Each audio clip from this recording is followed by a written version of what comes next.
capítulo 37.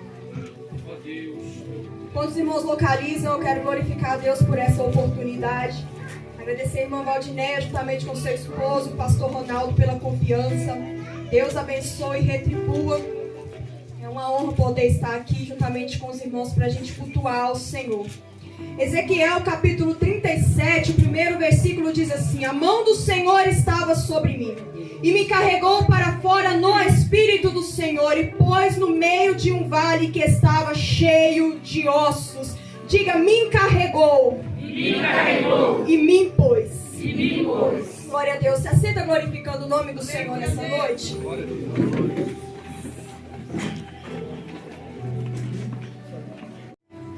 O tema do evento que já foi lido aqui nessa noite, em Isaías 6:8, o profeta ele está respondendo uma pergunta, e é interessante quando a gente vai analisar a resposta dele, e ele vai se colocar diante do Senhor e vai dar o parecer dele diante daquela pergunta. A pergunta era: quem enviarei?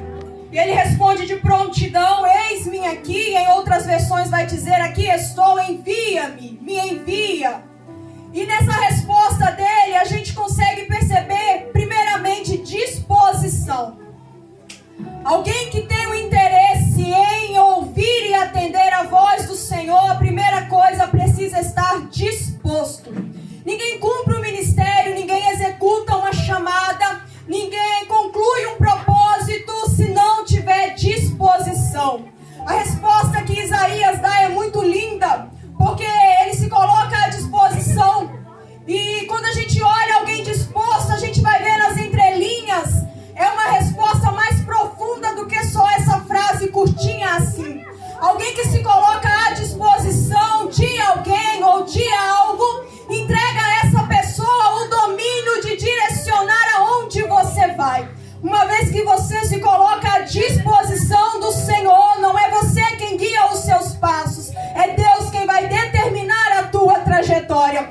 Sendo assim, alguém que se coloca à disposição do Senhor, deixa de viver a própria vontade, os próprios sonhos, o próprio propósito de vida e se coloca à disposição de Deus para cumprir a vontade dele. Isso inclui renúncia, isso inclui renegar o próprio eu, as próprias vontades, os sonhos, os pensamentos. Então, quando Isaías está respondendo isso para o Senhor e se colocando à disposição de Deus, ele está dando a Deus liberdade de executar na vida dele ordens que ele cumpriria. É muito fácil dizer para Deus: eis-me aqui. O difícil é abrir mão daquilo que o nosso coração está agarrado. É muito fácil dizer para Deus no momento da emoção, em um culto caloroso, ao ouvir Deus chamando, a gente dizer: eis-me aqui. O difícil é quando Deus manda ir, a gente tem que abrir mão de alguma coisa.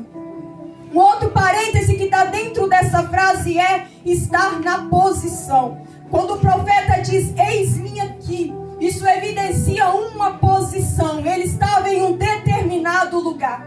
E quando a gente fala de posição diante do Senhor, qual é a posição que ele exige de quem cumpre a ordem dele, de quem se coloca à disposição dele? A primeira coisa é uma posição de santidade. A gente está no evento de jovens, adolescentes, e é nessa idade onde o inimigo às vezes mais ataca. Mas uma das coisas de quem coloca à disposição e quer ficar na posição é santidade diante do Senhor. Até aqui não é fácil. Já deu para perceber que se colocar à disposição de Deus e responder a pergunta dele quando ele chama alguém, já não é fácil. Primeiro, ter disposição, coragem de estar disposto a hora, momento e lugar que o Senhor mandar. Segundo, estar na posição, estar do jeito que agrada a Ele. Não é do jeito que eu me sinto confortável, é do jeito que agrada a Ele. Não é do jeito da minha vontade, é do jeito que a vontade dEle ordenar na minha vida. Então eu abro mão do meu eu para viver os sonhos dEle. Só que aí, para complicar um pouquinho mais, vem os ataques do inimigo contra a vida de quem se posiciona para viver a disposição de Deus. E o inimigo tem as suas armas para contra-atacar aqueles que se levantam em prol do reino, em prol do rei. E uma das coisas que o inimigo vai atacar em quem se coloca à disposição e permanece na posição para obedecer a Deus é a visão. Certa vez alguém escreveu que olhos enfermados e desfocados jamais estarão aptos para ver o impossível.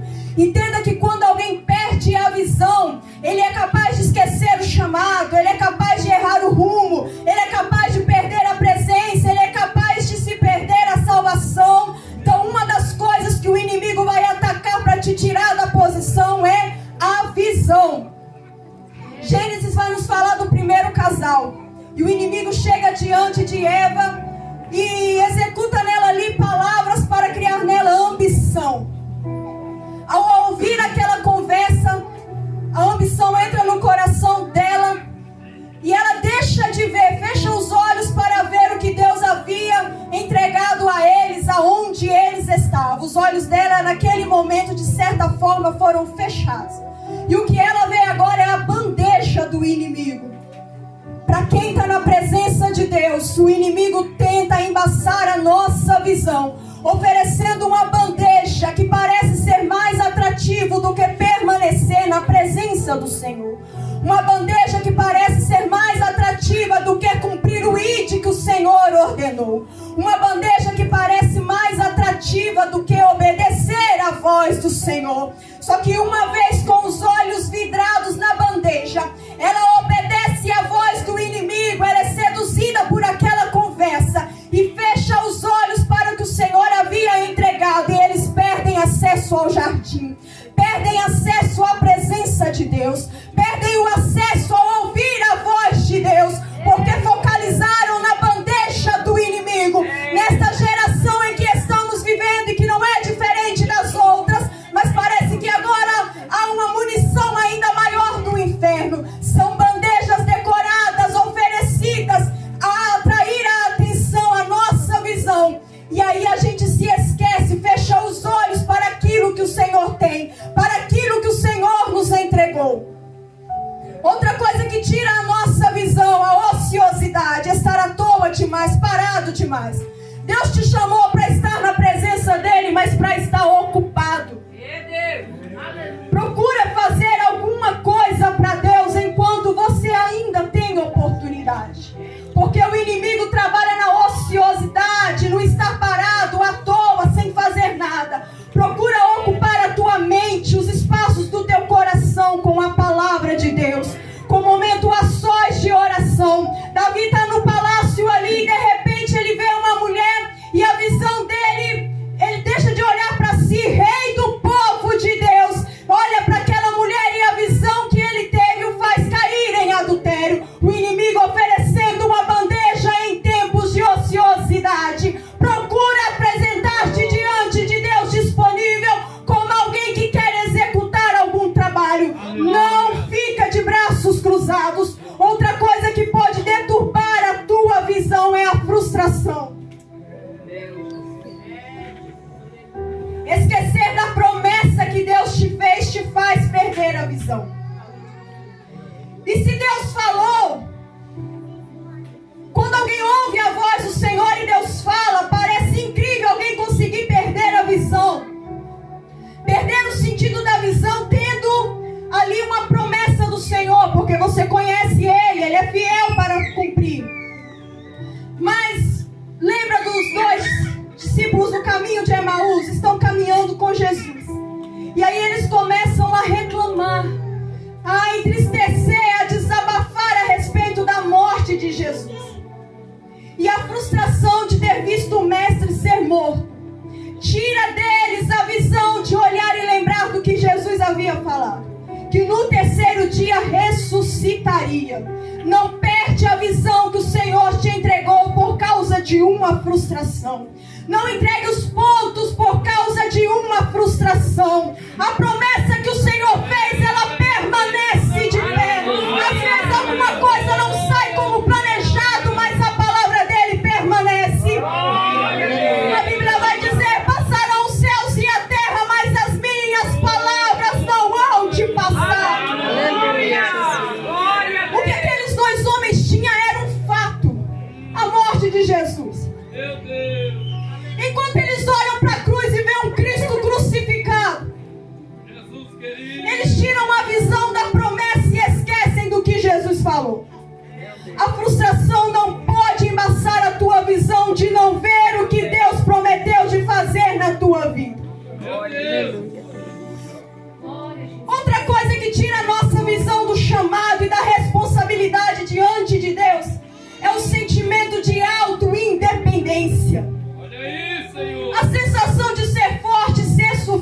diferente. E aí a gente lembra de Sansão, o homem mais forte da terra.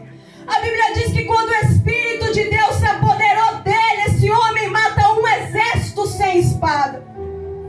Os filisteus vêm atacar ele e a Bíblia diz que ele pega uma queixada e com aquela queixada ele mata o exército inimigo. Entende? Era um exército munido, um exército preparado, muitos homens. Mas pela força que o Senhor concedeu a ele foi vitorioso. Glória a Deus! Aleluia! Só que aí ele se acostuma com o que Deus está dando para ele. Ele começa a olhar para dentro de si, olhar para si mesmo e ver a força. Já não vê mais o nazireu que Deus chamou. Ele olha para si e vê o homem forte. E quando ele vê a força, ele esquece quem mandou a força. Da onde está vindo a força? Deus, céu! Aleluia! Não se deixe levar pelo sentimento de auto-independência, autossuficiência. O fato de você estar aqui nessa noite é por graça e misericórdia do Senhor. Se vai tudo bem com a tua família, é graça e misericórdia do Senhor. O teu trabalho, a tua saúde, o teu dom, o teu ministério, o teu casamento, é por graça e misericórdia do Senhor. Não é mérito nosso, não é por nosso esforço, não é pelas nossas forças, não é pelo nosso dom, nosso talento, não é pela fisionomia, pela força física, pela expertise. Aquilo que você possui, aquilo que está na tua mão, o dom que Deus te entregou, esse talento, essa unção, essa voz, foi Deus quem te entregou. Não toma por autodefinição do seu eu.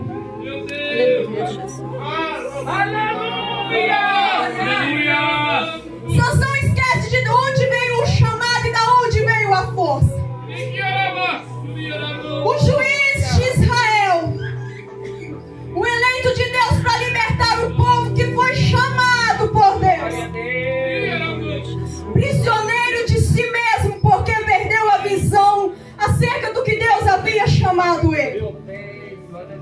O homem que Deus chamou para ser libertador,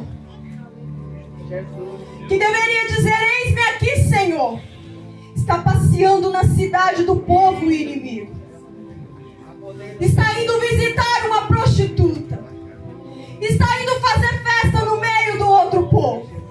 Aquele que tem uma chamada e que foi chamado ainda antes de ser gerado, está se tornando prisioneiro de si mesmo e não está se dando conta. O problema é que o inimigo vai oferecendo bandejas e às vezes vai trabalhando na mente e no coração. E uma vez que o homem se acha independente de Deus e começa a caminhar com os próprios pés, ele vai se afastando da presença de Deus. Já esquece do porquê foi chamado, para que foi chamado, onde foi chamado, e esquece também de quem o chamou. Nessa noite Deus desperta vidas aqui nessa noite. Começa a reconhecer a tua dependência diante dele. Porque às vezes ele vai ter que deixar algumas coisas darem errado, para você lembrar quem controla e quem governa a tua vida.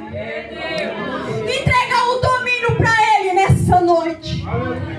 Deixa ele dirigir os teus passos, a tua vida. Começa a recordar de onde veio e quem te trouxe até aqui. Recorda quem te chamou, quem te salvou. Recorda dos livramentos e entenda que não é na tua força, não é pelas tuas mãos, não é no teu nome. E à medida em que você for lembrando da tua dependência diante dele, o Senhor vai te devolvendo a visão da chamada.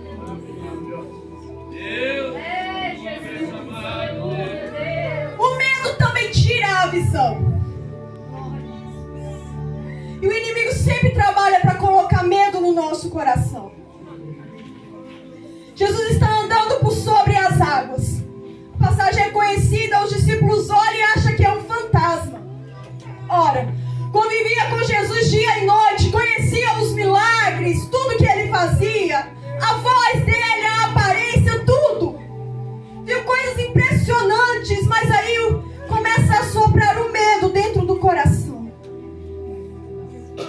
medo. Medo quando alguma coisa está errada, a gente lembra da promessa, mas sente medo. Medo quando não saiu como a gente esperava, e aí a gente acha que Deus perdeu o controle, e aí a gente sente medo. E aí Deus está chamando para vir, a gente está agarrado porque está com medo. E aí o Senhor está chamando, vem, e ali a gente está parado, gritando socorro porque está com medo. O medo conseguiu cegar a visão daqueles homens. Conseguiu tirar o foco deles. Ao invés de olhar para Cristo, estão olhando para o barulho das ondas. Estão olhando para o barulho do vento, a agitação do mar. E esqueceram de como era a voz de Jesus. Mas nessa noite a presença de Jesus neste lugar invade corações agitados, temerosos, com medo, que até tem promessa, mas por causa do tempo se frustraram e agora estão com medo. Que o Senhor tem chamado, mas olham para dentro de si e começam a sentir medo. Que pegaram um diagnóstico e agora está sentindo medo.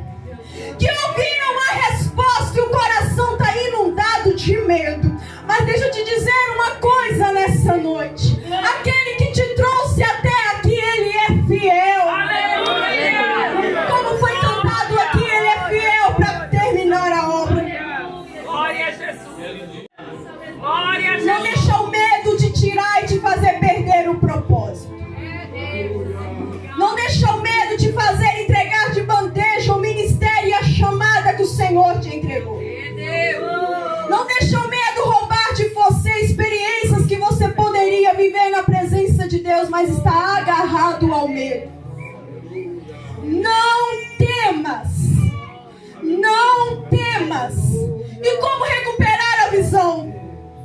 O livro de 2 Reis vai dizer que o servo de Eliseu, o moço que andava com ele, vê o exército sírio chegando e diz para ele assim: olha, tem um exército muito grande chegando aí, eu vejo muitos homens, carros, cavalos, cercaram a cidade. O exército é enorme, aquele homem apavorado, angustiado, diz para Eliseu: eu olho e vejo o exército inimigo e é numeroso. E aí, o que a gente vai fazer? Eliseu dobra os joelhos e ora ao Senhor e diz: Deus, abre a visão dele. Deus, abre a visão dele para que ele veja. Aleluia! Eliseu termina a oração, aquele homem volta e olha, e a Bíblia vai dizer: agora quando ele olha, a visão está diferente. Ele vê carruagem, carros de fogo em todo o monte onde a vista alcançava. Não temas, não tenha medo.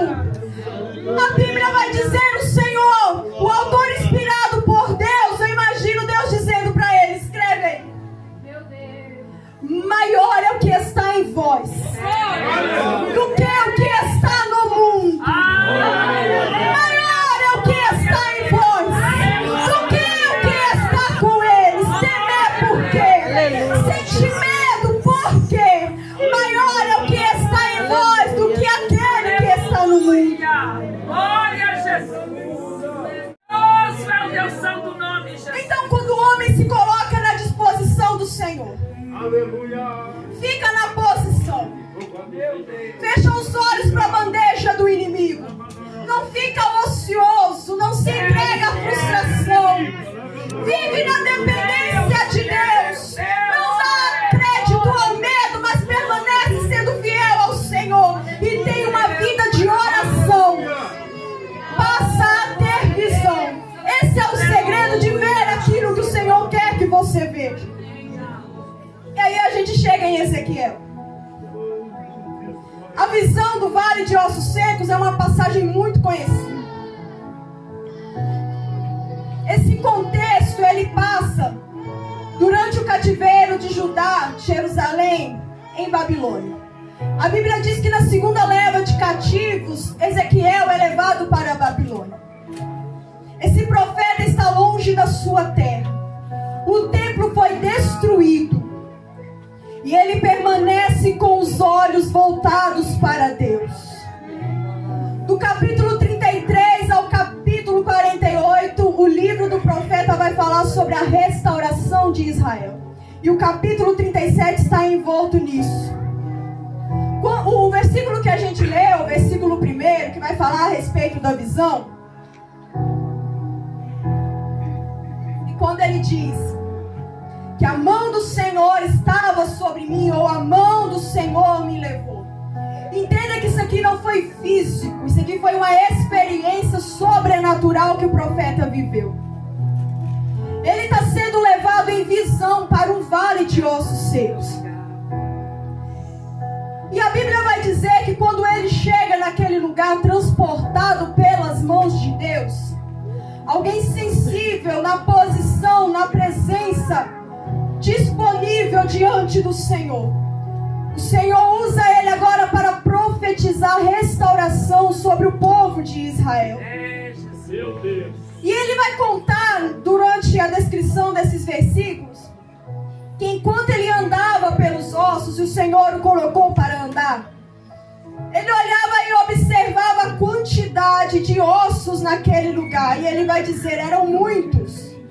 Ou em outras palavras, eles eram numerosos.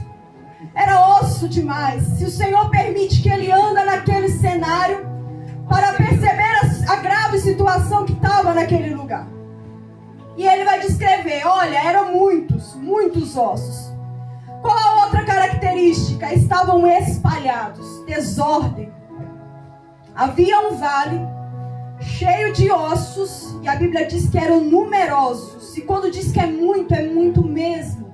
Tanto que no versículo 10 a Bíblia vai atestar dizendo que depois que o Senhor restitui, restaura e sopra a vida, vai se levantar um exército grandioso. Essa palavra é para dar o sentido de algo realmente muito grande, muitas pessoas. Não era pouca coisa. E ele caminha no meio daqueles ossos espalhados no chão. E a Bíblia vai dizer uma característica desses ossos. Estavam sequíssimos. Em outras traduções, muito seco. Por que esses ossos não foram enterrados?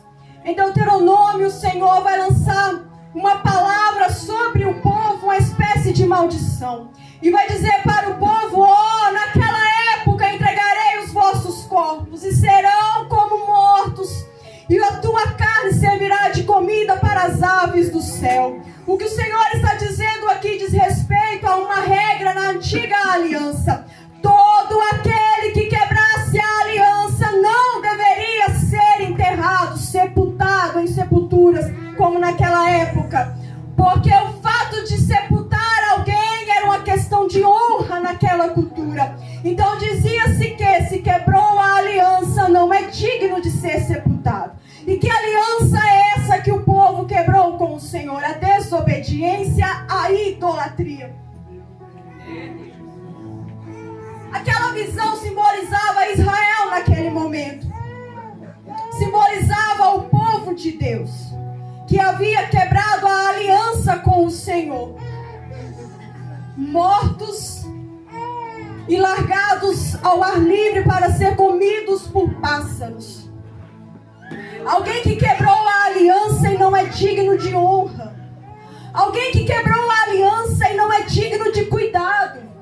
Só que Deus é tão detalhista que enquanto ele manda o profeta profetizar, no versículo 12, ele vai declarar assim, e avisa o povo, vou eu abrir a sepultura. Ora, não estava enterrado. Porque Deus diria para abrir a sepultura? É o Deus de amor e misericórdia, quebrando a maldição. É o Deus de amor e misericórdia, estendendo a mão para quem não merecia honra, para quem não merecia cuidado. A Bíblia vai dizer que estavam sequíssimos. Nesse contexto, nessa época, o povo de Israel já havia presenciado ou alguns ouvido falar a respeito de ressuscitação. O Deus que ressuscita. Israel conhecia o Deus que ressuscita. Ezequiel conhecia o Deus que ressuscita. Só que perceba um detalhe, não era um exército morto, corpo era um exército de ossos sequíssimos. Não estavam começando o estágio de decomposição. Estavam sequíssimos. Se havia alguma esperança no início, agora já não tem mais. Se antes ele poderia pensar que Deus faria alguma coisa, alguém que olha para esse cenário agora pensa que daqui nada sai, que Deus não vai fazer mais nada. E aí a Bíblia diz, sequíssimos. Isso entona uma falta de esperança. Um cenário em que nada mais pode fazer. Da forma que está aqui, para virar pó é um passo. Mas um pouco de vento e sol nesse lugar e vira poeira, já não resta mais nada. Só que é interessante que o profeta, olhando aquele cenário, a Bíblia diz que ele vai caminhar naquele lugar e ver como estava a situação. Quando Deus pergunta para ele, poderão viver? Aí ele responde para o Senhor, Senhor, tu sabes. É como se ele dissesse para Deus, assim, Deus, para mim já não tem mais jeito, secou. Para mim já não tem mais jeito, acabou. Para mim já não tem mais jeito, perdeu a graça, perdeu a esperança, perdeu a expectativa. Só que quem tem visão, reconhece o Deus da visão. E aí ele vai dizer, Senhor, tu o sabes. Ele está entregando para Deus a confiança, como quem diz, o Senhor me tirou e me trouxe aqui. O Senhor tem poder de fazer o que quiser nesse cenário. Tem poder de mudar o que for preciso nesse cenário. Ele está entregando ao Deus a autoridade, o espaço de Deus fazer o que Deus quiser. Feche os teus olhos nessa noite.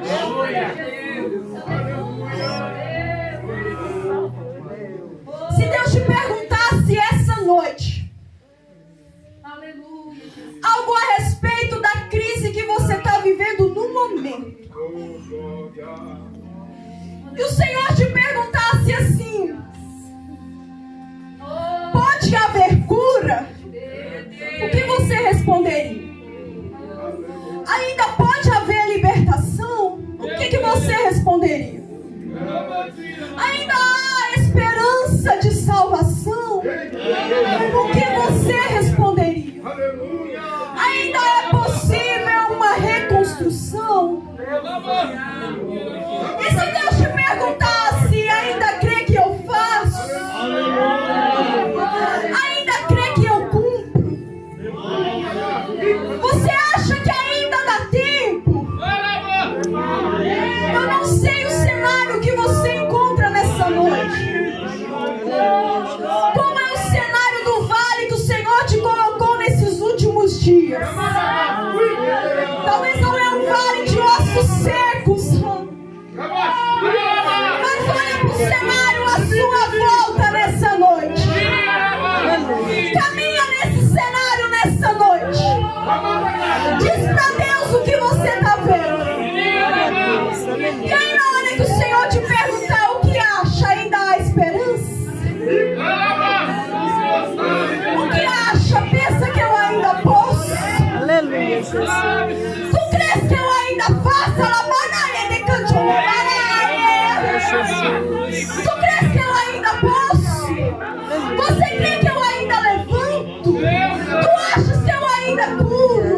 Ainda crês que eu tenho poder para libertar, para chamar, para trazer de volta? Aleluia, Jesus. Qual é o vale que você está nessa noite? Talvez o cenário causa pânico, está te dando medo. Mas você não chegou aí pela mão do inimigo. Aleluia, Jesus. E o Deus que colocou os teus pés neste lugar, Ele é fiel. E nessa noite Ele diz para alguém aqui, eu coloquei. Lá vai Ele cancionar a pai. Aleluia, Jesus. E se tu creres, vai sair com a experiência deste lugar. Ele não vai, Ele cancionar a pai. Se tu creverás, se tu quer sentirás, terás testemunho. Glória a Deus. Aleluia. Mas responde de coração para o Senhor nessa noite. Ainda crê? Aleluia, Jesus. Ainda confia?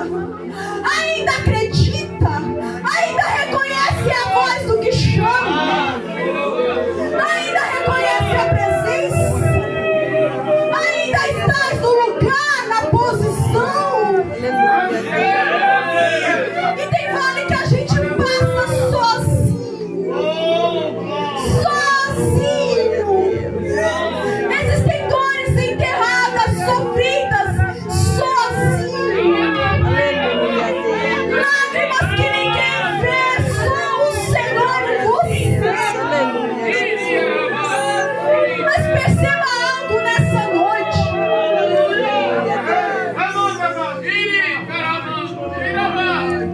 O profeta vai dizer assim: a mão do Senhor me levou. Ele não diz que o Senhor ordenou ele ir. A mão do Senhor me levou. Talvez você olhe para um lado e para o outro, só ossos secos, sequíssimos. Às vezes olha para o céu e a noite não passa. Olha para o lado e não tem ninguém. Tenta lembrar de uma palavra de esperança e não lembra. Se sente sozinho, sozinho, sozinho. Só que o profeta é claro e ele começa o capítulo dizendo: a mão do Senhor me levou. Estava o profeta, os ossos secos, a presença de Deus também. Estava o profeta, um monte de ossos secos e a presença de Deus estava lá também. Aleluia, Jesus. Esse cenário caótico, essa dor não é ausência de Deus. Esse medo, esse choro não é ausência de Deus. Esse cenário desesperador não é ausência de Deus. A mão do Altíssimo que te leva para o vale, ele também caminha com você lá. Se o inimigo soprou no teu ouvido que você está sozinho, nessa noite a mentira do diabo é desmascarada. O Senhor caminha com você nesse vale. O Senhor caminha contigo nessa situação. Aleluia, Deus. A presença do Senhor não te deixa. Aleluia. A mão do Deus Todo-Poderoso que te permitiu essa situação está sobre a tua vida. Aleluia, Jesus. E o profeta caminha naquele vale. E o interessante, quando a gente olha para esse cenário, profeta, monte de ossos secos e a presença de Deus. Mas ninguém era necessário para resolver aquele problema. Já havia o suficiente. Deus. Não existe solidão tão profunda que a mão de Deus não te alcance.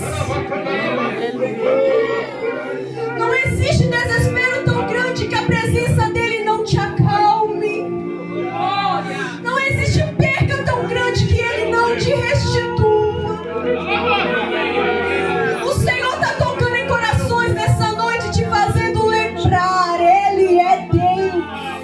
Ele é maior que o vale, maior que um monte de ossos secos, e o dono da vida.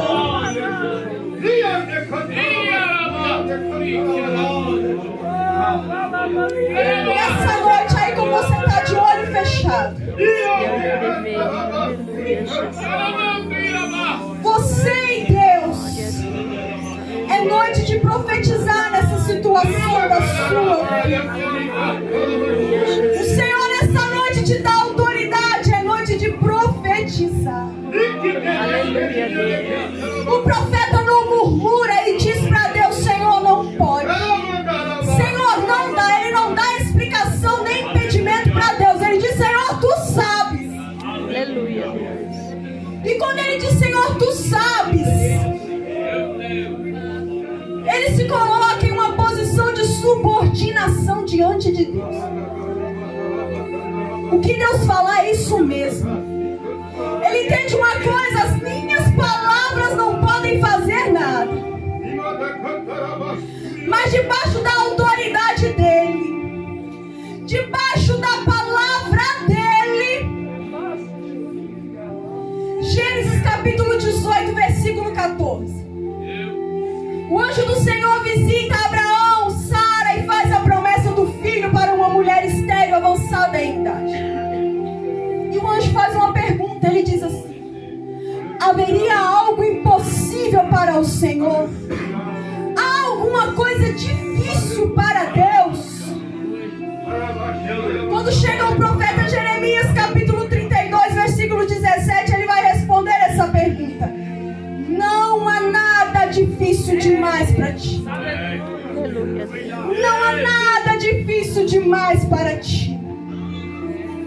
O profeta Ezequiel, ciente dessa condição do Deus que tudo pode, debaixo da autoridade do Senhor, e ele vai dizer assim: então profetizei como me deu ordem.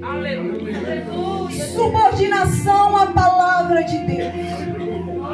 Eu não sei o que a tua visão diz, o que a possibilidade humana relata, mas nessa noite Deus só precisa que você esteja subordinado às palavras dele. Se ele falou que pode, pode. Se ele disse que tem jeito sim. Se ele disse que tem esperança, tem esperança sim. Se ele falou que a promessa está de pé sim. Começa a colocar na posição de subordinação. Isso é a característica de quem confia na palavra do Senhor. O profeta profetiza. E a Bíblia vai dizer que naquele momento em que ele profetiza como Deus deu ordem, houve um ruído naquele vale silencioso. Chega um ruído, um barulho, um ruído. Era Deus chegando para organizar o que estava desorganizado. A Bíblia diz que havia um monte de ossos naquele lugar. O profeta profetiza e se ouve um ruído. E quando houve esse barulho, esse ruído, a Bíblia vai dizer, começou a se juntar osso. Cada osso com seu osso, não houve mais confusão, desordem, começou a se organizar. No silêncio de morte daquele lugar, começou a ouvir um barulho. Já não tinha mais silêncio, a voz de Deus estava provocando alguma coisa no ambiente. Deus havia chegado naquele lugar, naquela situação, e as coisas agora começam a ficar diferentes. Se ouve um ruído, se vê ossos batendo, se chegando ao seu lugar, cada qual com o seu. Deus trazendo ordem onde só havia desordem, bagunça. A palavra do Senhor tem poder de colocar no lugar o que está desajustado na tua vida. Aquilo que era para estar num lugar e está em outro, e era para estar aqui e não está uma bagunça. Mas nessa noite Deus te dá autoridade, profetiza. Profetiza, porque haverá um ruído e tu verás começar a mexer as coisas. Vai sair do lugar. E talvez alguém que olhasse pensava que ia ficar mais bagunçado ainda. Só que tudo vai se ajustando. A palavra de Deus tem efeito. João 6,63. As palavras que vos falo são vida. A palavra do Senhor tem poder. Viva, eficaz. E aonde ela chega, produz transformação. Nessa noite profetiza onde precisa de ordem. O que está desajustado e precisa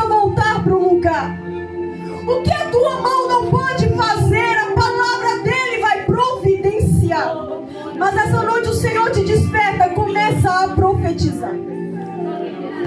Tira os olhos da estrutura dos ossos.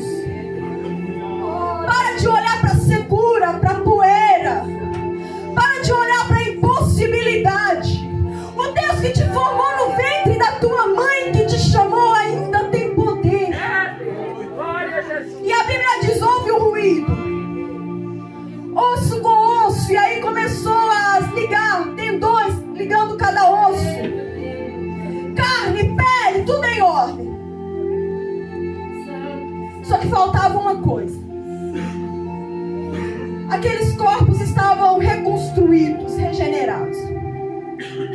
Onde era ossos sequíssimos espalhados, uma bagunça, agora são corpos.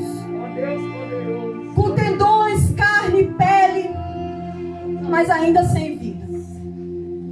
Só que o Deus de Ezequiel 37 é o Deus de Gênesis capítulo 2. O Deus de Ezequiel 37 é o Deus de Gênesis 2. O que é isso? A Bíblia vai dizer que Deus fez o homem do pó da terra, e após ter feito ele, sopra nas suas narinas o fôlego de vida.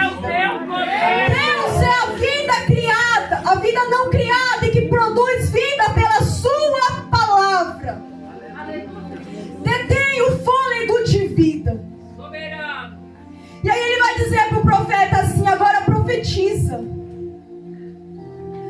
Vento vem dos quatro cantos, sopra sobre eles para que vivam. Se coloca de pé nessa noite.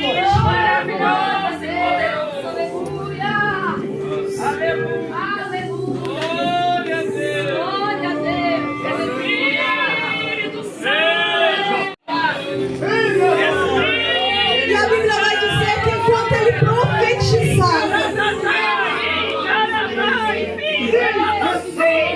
sopra o vento naquele vale. E enquanto ele profetizava,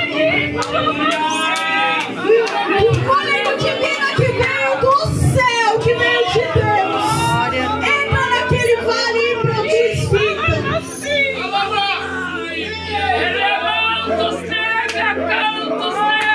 A palavra do Senhor ainda tem poder. Nessa noite você profetizou sobre o teu vale. Aleluia. A tua dor, a tua crise, a tua dificuldade. Aleluia, Deus. Só que observa um outro detalhe comigo nessa noite. A Bíblia diz que era um vale cheio de ossos secos. Um exército havia morrido ali. Naquele tempo as batalhas eram assim, cada um ficava no monte, quando ia começar a guerra desciam e lutavam no vale. O cenário evidencia um exército que lutou e morreu, que batalhou e ficou ali morto, sem força. Evidencia corpos mortos de soldados que morreram em batalha. Só que quando Deus restitui a eles tendões, pele, carne, os batimentos cardíacos voltam, a Bíblia vai dizer: e se levantou um grande exército. Um numeroso exército. Deus poderia ter levantado outro povo. Deus poderia ter chamado outro povo. Na condição em que Israel estava, era muito mais fácil ter chamado outros, escolhido outros.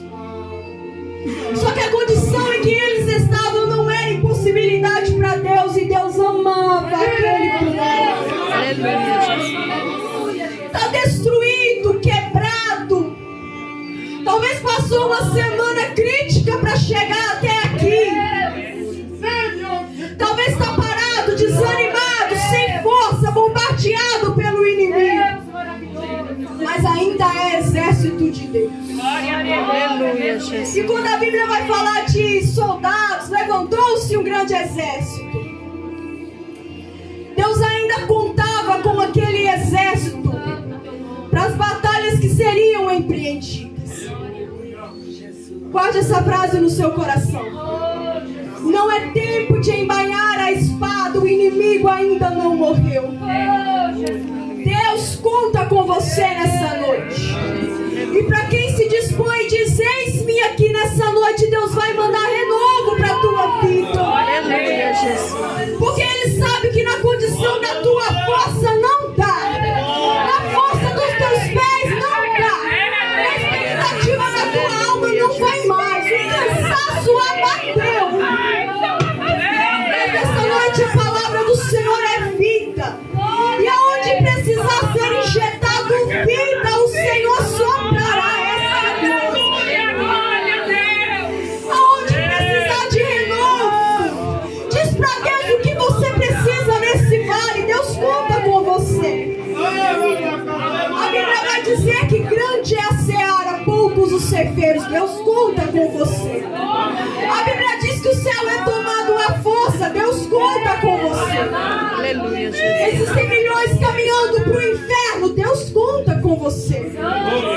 Existem pessoas nesse exato momento planejando suicídio por não ter esperança. Você tem a esperança que eles precisam. Deus conta com você. Existem pessoas a poder de remédio precisando de uma palavra de cura, de libertação para a alma. Você tem. Deus conta com você. Só que antes de te mandar lá, Ele vai mexer na tua estrutura aqui. Fecha os teus olhos nessa noite e ora em sinceridade com o Senhor comigo. Diga: Deus, declara para Ele nessa noite a tua fragilidade. Onde foi que você caiu e não tem força para levantar? Aonde estacionou e não tem força para seguir? Essa apatia, esse esfriamento, essa comodidade, Aleluia, Jesus. esse contentamento da forma que as coisas estão. Nessa noite o Senhor sopra vida, sopra ânimo, expectativa. Ei, a jornada ainda é grande. A jornada ainda é grande. E o Deus que derrama vida, o Deus que sopra vida também é o Deus que alimenta. Aleluia, Jesus. E renova as tuas forças, alimenta a tua vida. Glória a Deus. Aleluia, Jesus. A jornada ainda é grande, Deus conta com você. Aleluia, Deus. Se entrou alguém aqui sem ânimo de vir para a tua presença, sopra vida nessa noite. Se entrou alguém cambaleando, rastejando,